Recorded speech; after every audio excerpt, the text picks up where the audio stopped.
In this movie, I'm going to provide a very brief introduction into the concept of light. The most familiar way of representing light is to show it as a wave.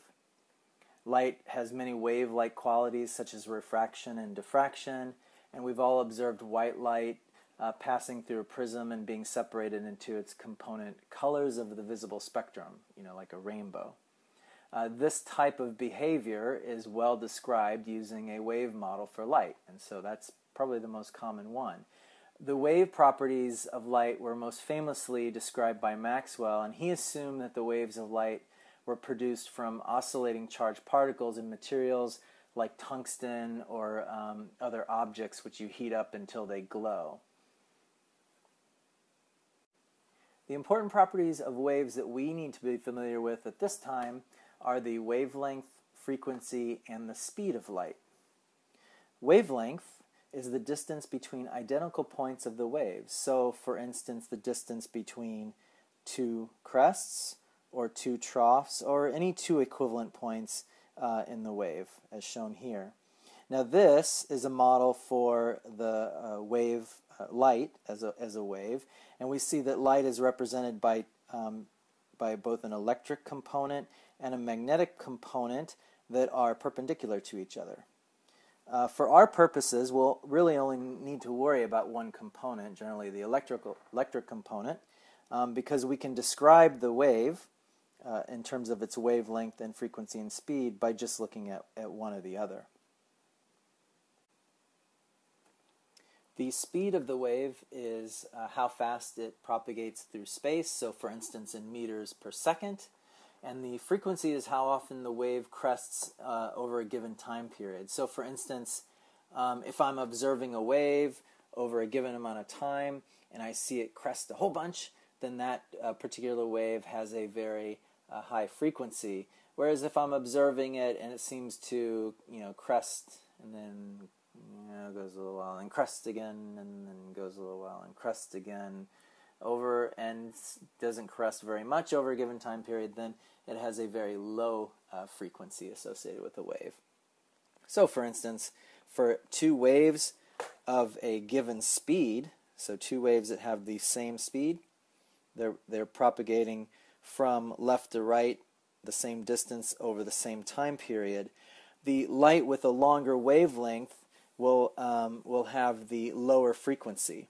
So you can see the red light propagates that distance and crests 3 times. So imagine that's we get the same distance over a certain time period. Whereas the blue light, right, same time period, crests a whole bunch of times, right? And as the observer, we would see it crest more. So long wavelength, and here wavelength is represented by the Greek symbol lambda, will have a correspondingly low frequency, whereas light at the same speed with a short wavelength, right? So here my crests are closer together. Short wavelength has a very high frequency, assuming they're moving at the same speed. Light waves are categorized according to their wavelength and frequency, and this is shown in this top diagram here.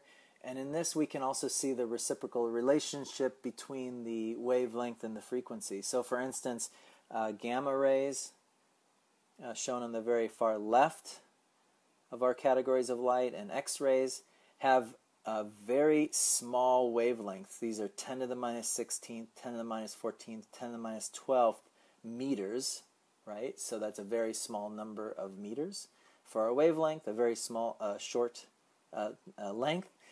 And the frequencies are correspondingly very big, 10 to the 24th, 10 to the 22nd, 10 to the 20th crests per second.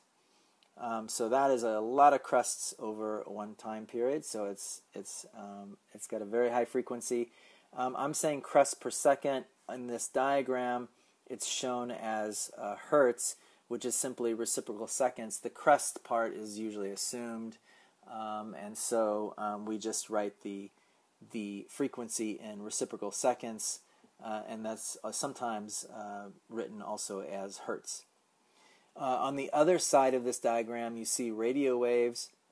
Radio waves have a very large wavelengths, 10 to the 6th, 10 to the 8th meters, and of course then very, very low frequencies, 10 to the 4th, 10 to the 2nd, compared to our gamma rays, of course, which were 10 to the 24th, frequency of 10 to the 24th reciprocal seconds.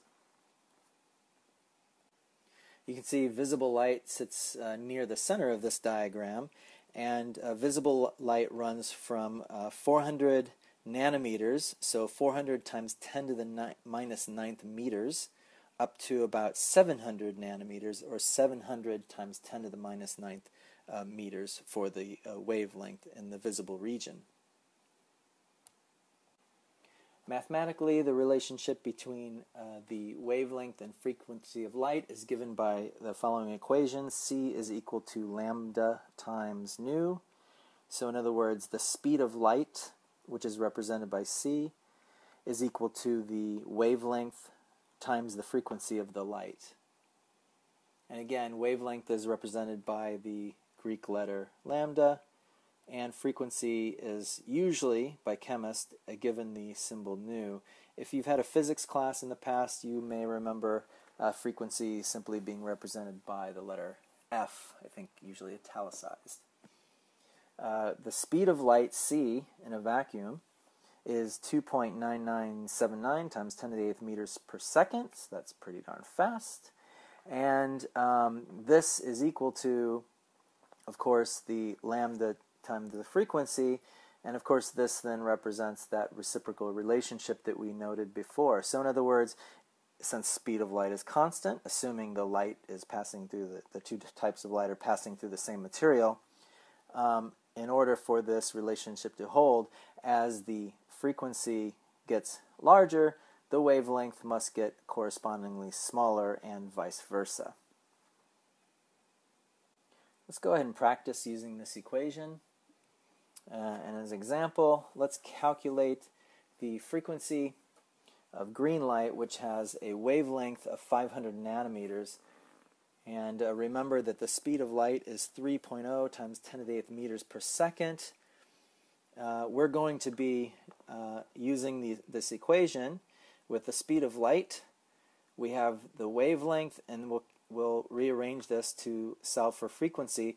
Notice, though, that the units on our wavelength given and that in the speed of light do not match. We have meters and nanometers. So we're going to need to convert from 500 nanometers to meters for our wavelength. Since there are 10 to the minus 9th meters per nanometer, a wavelength of 500 nanometers corresponds to 500 times 10 to the minus 9th meters. So that is a very small unit of distance. If we take our equation for the speed of light, divide by lambda, and rearrange for frequency, we can then plug in the speed of light divided by the wavelength, now in meters, and we get a frequency of 6.0 times 10 to the 14th. If you go pause the movie and go back to that previous diagram, you'll see that is the approximately right range for a frequency of light in the visible region, 6.0 times 10 to the 14th. Now notice that when we follow this through with the units, the meters cancel out as they should, leaving us with reciprocal seconds. Remember we said before it was cycles per second or crests per second. In this case, we just usually represent this as s to the minus 1 for the reciprocal seconds. And again, you'll sometimes see this abbreviated or written as hertz.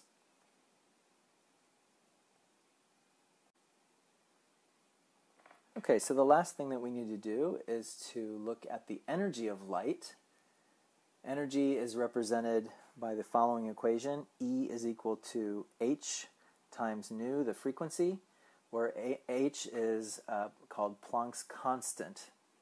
And the reason for that is that this understanding for the energy of light was formulated by a Nobel Prize winning physicist named Max Planck in his model of and he came up with this formula in his model of light emitted from objects when they are heated up until they glow white hot. So in fitting, theoretically, mathematically modeling the light that was emitted from these objects, he came up with the idea that the light was emitted with quantized energies equal to this constant, which we now call Planck's constant h, times the frequency. And so without going into much more detail about this, you can get more about this when you go to physical chemistry.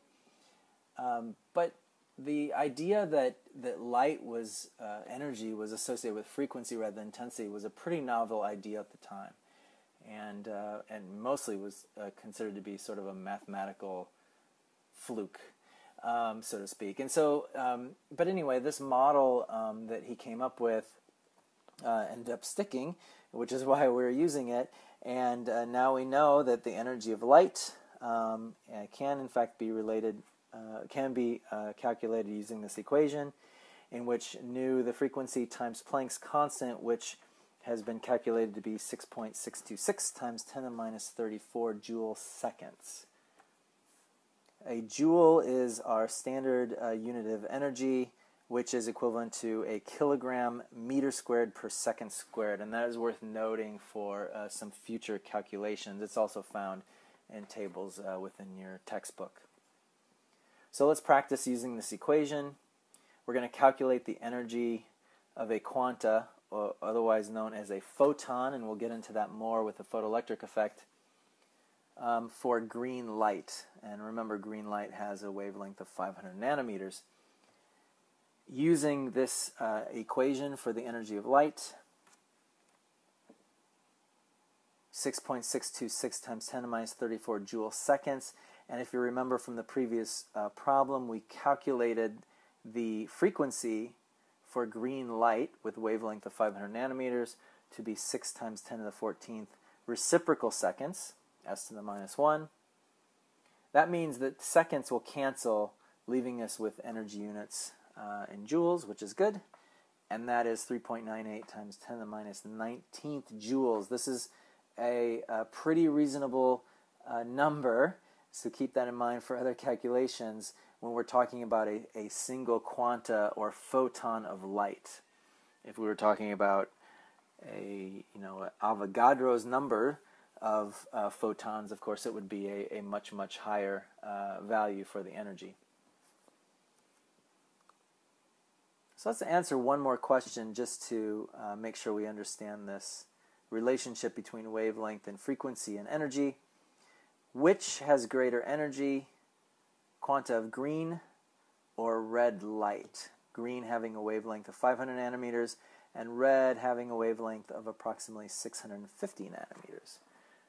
Well, keep in mind that the relationship between wavelength and frequency is a reciprocal one, and that energy, right, is equal to the frequency. The larger the frequency, the greater the energy. Since green light has a shorter wavelength, it will have a correspondingly higher frequency than red light, which means that green light will be of higher energy. So, another way to remember this relationship between energy and light is that the higher the frequency, the higher the energy, the smaller the wavelength, the higher the energy of the particular light that you're talking about.